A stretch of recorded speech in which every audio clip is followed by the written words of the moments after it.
ठंड की कपा देने वाली रात और आज हमारी शादी की सालगिरह है और अनीता को ठंड में आइसक्रीम खाना बहुत पसंद है। रात को सब के साथ खाना खाने के बाद अनीता ने कहा, चलिए आज लॉन्ग ड्राइव पर चलते हैं और हाँ, मेरी आइसक्रीम नहीं भूलना। मैंने भी मुस्कुराते हुए गाड़ी की चाबी उठा ली और हम दोनों लॉन्ग ड्राइव के लिए निकल पड़े।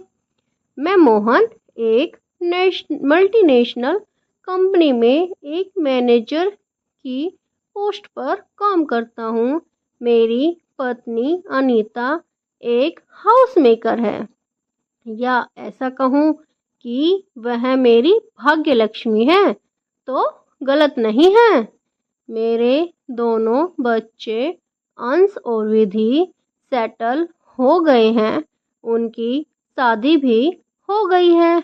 आपको कहीं आश्चर्य तो नहीं हो रहा कि इतने बूढ़े लोग और लॉन्ग ड्राइव? क्या करूं, अनीता की चंचलता और हंसमुख स्वभाव ने दिल और दिमाग को कभी बूढ़ा ही नहीं होने दिया। इसलिए उसने आज जब लॉन्ग ड्राइव की इच्छा जताई तो मैं मना ही नहीं कर सका। फेवरेट आइसक्रीम शॉप पर पहुँचे। जैसे ही हम अंदर जाने वाले थे, अनीता ने मुझे इशारे से एक वृद्ध को दिखाया। देखने में एक अच्छे घर का वृद्ध लग रहा था, साथ में कुछ सामान भी था। उन्हें देखकर ऐसा लग रहा था जैसे वह कहीं जाने के लिए सवारी गाड़ी का इंतजार कर रहे हैं। उन्हें देखकर पता नहीं क्यों हम खुद को रोक नहीं पाए और उनके पास चले गए। मैंने उन्हें देखकर पूछा, बाबा आप यहाँ क्यों बैठे हैं? कहीं जाना है क्या?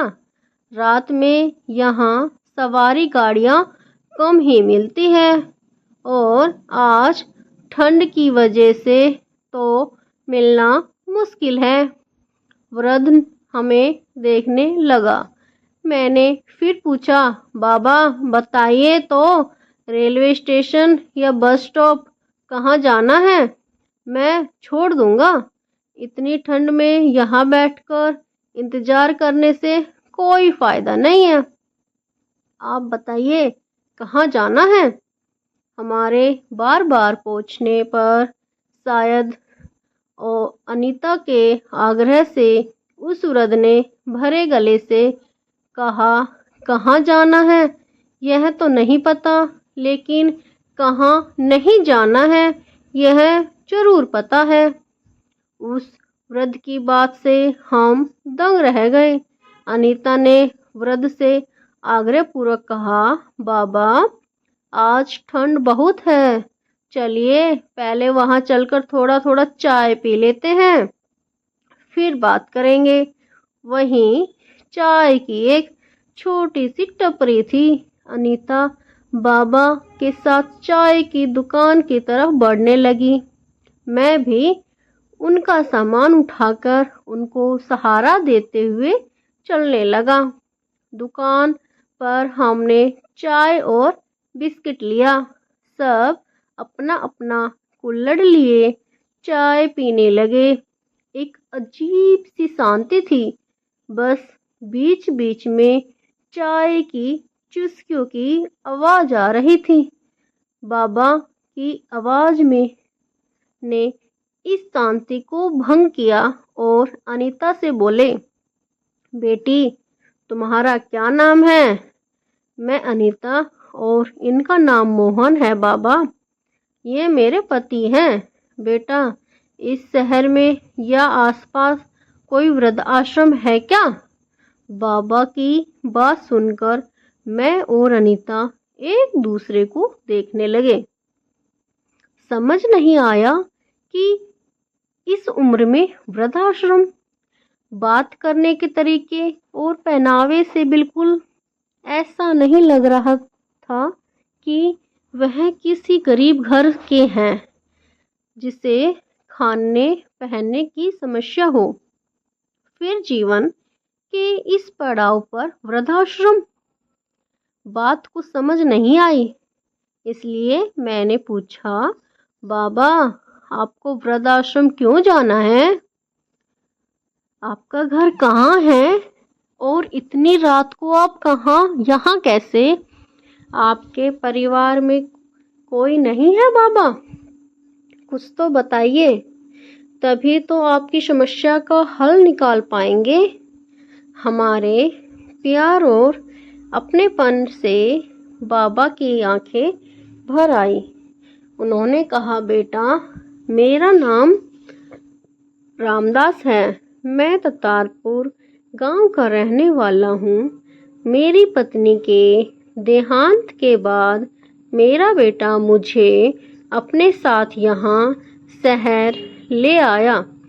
1-2 साल तो सब ठीक था। मैंने सोचा जब सब कुछ देखना इन्हें ही है तो मैं घर और जमीन रख कर क्या करूँगा।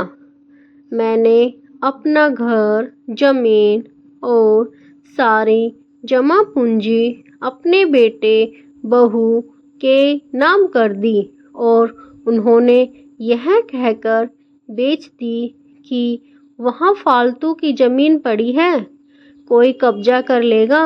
हम लोगों को फुर्सत नहीं कि वहाँ जाकर इसकी देखभाल कर सके, इसलिए उसे बेच देना अच्छा है। मैं भी उनके दिखावे के प्यार में आ गया और अपना सब कुछ गवा दिया। सब कुछ मिलने के बाद मैं उनके लिए बोझ, घर में पड़े रहने वाली रद्दी की तरह हो गया। घर में कोई मेहमान या उनके दोस्तों के आने पर वह मुझे एक कमरे में बंद कर देते और सबके चले जाने के बाद ही बाहर निकालते। कहते थे मैं अगर मेहमानों के सामने आ गया तो उनकी बेइज्जती होगी, और आज मुझे यहाँ लाकर छोड़ गए। मेरा तो इस दुनिया में कोई रहा नहीं बेटा। मेरे अपने तो मुझे यहाँ फेंक गए। मैं तो उनके लिए मर चुका हूँ। सोचा कुछ काम करके बाकी का जीवन काट लूँगा, लेकिन इस उम्र में कोई काम भी नहीं देता, गांव भी नहीं जा सकता, इसलिए वृद्ध आश्रम का पता मिल जाता तो। मैंने कहा, बाबा आप फिक्र मत कीजिए, हमारे साथ चलिए, हम आपको छोड़ देते हैं। हम लोग उन्हें अपने साथ घर ले आए। घर आकर बाबा परेशान हो गए, बोले, नहीं बेटा, मैं अब किसी और पर बोझ नहीं बनकर नहीं जी सकता। बाबा मुझे पता बता दो, मैं स्वयं ही चला जाऊंगा। अनीता और मेरे लाख विनती करने पर भी वे मान नहीं रहे थे। तभी अनीता ने कहा, पिताजी के न होने का दुख शायद मुझसे ज्यादा कोई और नहीं समझ सकता। मुझे तो पिताजी का चेहरा भी याद नहीं, और मेरा भाग्य देखिए, शादी के बाद जब मोहन के घर के साथ घर बसाया तो उनके माता पिता भी घर नहीं थे। मैंने माँ का प्यार तो देखा, तो क्या बाबा ईश्वर ने यह जो पिता के प्यार का सौभाग्य दिया है, यह भी आप मुझसे छीन लेंगे? मत जाइए ना पिताजी, हमें आपके प्यार की आवश्यकता है। अनीता के प्यार ने बाबा को जाने से रोक लिया। बाबा के घर में आ जाने से अब घर में एक अलग ही रौनक रहती। हमारे बच्चों को भी दादा का प्यार मिल गया और सर पर बड़े बुजुर्ग का आशीर्वाद। धीरे धीरे समय बीतने लगा। अब बाबा का घाव भी भरने लगा, क्योंकि अब उनके चेहरे पर मुस्कान दिखने लगी थी। हमारा बेटा अंश तो जैसे बचपन में ही चला गया। सब काम दादाजी के साथ करना, खाना, सोना, घूमना, दादा पोतों पोते की खूब बनने लगी। अंश का क्या, अब हम सब का बाबा के बिना कहीं मन नहीं लगता। बेटी भी अपने ससुराल से हर महीने 4-5 दिन बाबा के साथ रहने के लिए आ जाती। एक दिन अचानक से बाबा की तबीयत कुछ खराब हो गई। हम लोगों ने अस्पताल लेकर डॉक्टर के पास चेकअप और दवाई के बाद उन्हें घर ले आए, लेकिन उनकी तबीयत में सुधार होने की जगह और बिगड़ने लगी। हम लोग उन्हें फिर से अस्पताल ले गए। डॉक्टर ने उन्हें अस्पताल में ही रुकने की सलाह दी, लेकिन वह न जाने क्यों घर जाने की जिद पकड़ कर बैठ गए। हमें उन्हें घर लाना पड़ा। रात को भी उन्होंने कुछ नहीं खाया। बड़ी मुश्किल से मैंने उन्हें थोड़ा सा सूप पिलाया। देर रात तक सब बाबा के पास बैठे थे। फिर उन्हें नींद आने पर हम सब सोने चले गए। अंश भी बाबा के पास सोया। सुबह अनीता जब कमरे में उन्हें देखने गई तो वे हम सब से विदा लेकर जा चुके थे। बाबा के इस तरह अचानक से चले जाने से सब बहुत दुखी थे। धीरे धीरे लोगों का आना जाना शुरू हो गया। बाबा का सारा क्रियाक्रम भी बीत गया। कई दिनों में से बाबा का कमरा साफ नहीं हुआ था। अनीता बाबा के कमरे में किसी को जाने नहीं देती थी। मैंने भी उसे समझाकर काम वाली बाई को सुबह बाबा का कमरा साफ करने के लिए कहा।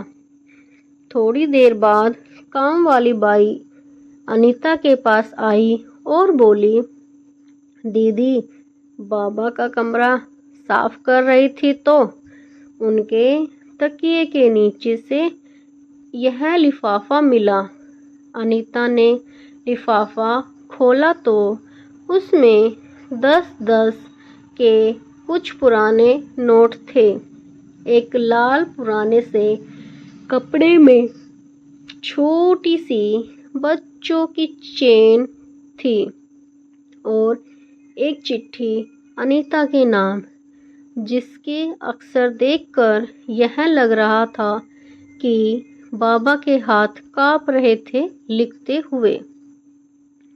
चिट्ठी में लिखा था, बेटी अनीता, तुमने मुझे जो दिया उससे तो मैं इस जन्म में मुक्त नहीं हो सकता। मुझे इस बात की हमेशा खुशी रही कि ईश्वर ने मुझे पिता होने का सुख जरूर दिया, भले ही देर से दिया, और तुम्हारा पिता होने के नाते मैं अपनी संपत्ति का वारिस तुम्हें बनाता हूँ बेटी। इस लिफाफे में जो है वह मेरी और मेरी पत्नी की आखिरी संपत्ति है, जिसे मैं तुम्हें दे रहा हूँ। तुम और मोहन बेटा हमेशा खुश रहना। मेरा आशीर्वाद हमेशा तुम्हारे साथ है बेटा। पत्र पढ़ते ही अनीता जोर जोर से रोने लगी। मैंने बड़ी मुश्किल से अनीता को संभाला और उसे समझाया कि बाबा ने तुम्हें अपनी संतान मान लिया, एक पिता की तरह अपनाया, तभी तो वह तुम्हें अपनी वारिस बना गए। तुम ही उनकी असली वारिस हो। बाबा के इस प्यार और आशीर्वाद को हमेशा अपने पास संभाल कर रखना। धन्यवाद। अगर आपको मेरी ये कहानी पसंद आई हो तो मेरे चैनल को लाइक शेयर एंड सब्सक्राइब ज़रूर करें।